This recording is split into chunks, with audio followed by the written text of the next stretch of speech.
प्रणाम मिथिलावासी। आय के वीडियो व्यूअर्स सखी के डिमांड पर है। 2-3 गोटे कहने रहे जे ओल के तीमन हम केना बनबै छी से बतबऽ के लेल। तो चलू ओल के तीमन के विधि के साथ हम हाजिर भ गेल छी, बिना बेसी बातचीत केने और सीधा अपन भनसाघर में चलै छी और अहाँ सबके देखाबै छी ओल के तीमन हम केना बनाबै छी।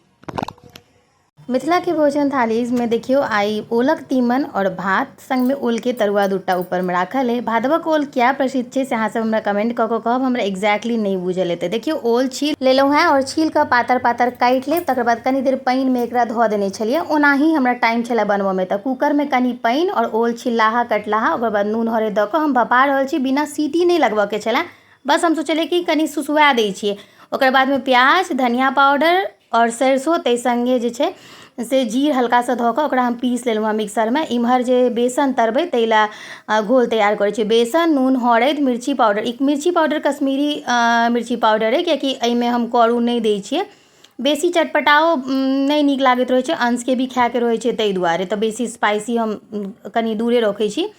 तऽ ओकर बाद घोल के एकदम थिकनेस कनी गाढ़ कऽ तैयार करब। तकर बाद एहिमे 2 चम्मच नींबू के रस धऽ देबै, कियाकि हालांकि ई देसी ओल नहीं छै, लेकिन तैयो कब कब लागि जाइ छै कनी कनी कऽ, ताहि दुआरे। तकर बाद ओल इम्हर भपा गेल, अहाँ सब देखबे केलिए। अहाँ सब चाही तऽ एकरा नॉर्मल कोनो बर्तन में सेहो भाप लगा सकै छी, जैसे कि बेसी सिद्ध नहीं हुआ, कियाकि ओल जल्दिए सिद्ध भऽ जाइ छै, आलूओ से जल्दी, ताहि चलते।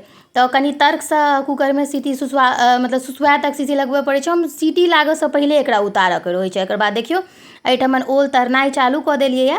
अहाँ सब देखे रहल छै, ओल के देखला से अहाँ सबके पता चलि गेल है। और बेसन के जे टेक्सचर छै जो कनी गढ़गर छलै, जैसे कि गुदगर तराई छै। और एकरा जे छै मिथिलांचल में जे छै से वेजिटेरियन माछ सेहो कहल जाइए, कियाकि सबटा मसाला माछे सन के होइ छै। तकर बाद लोहिया में सरसों तेल फोरन के लेल धऽ रहल छी।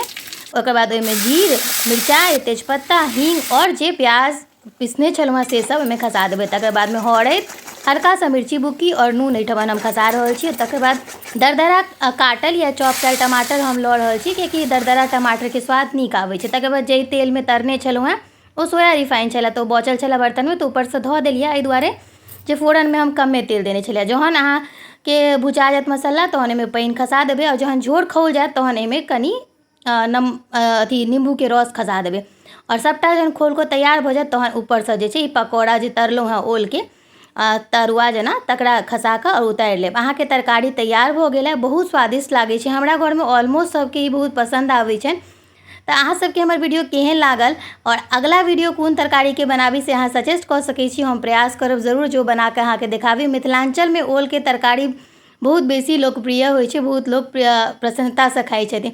फेर भेटै छी नया वीडियो के साथ, आबे तक के लेल जय मिथिला।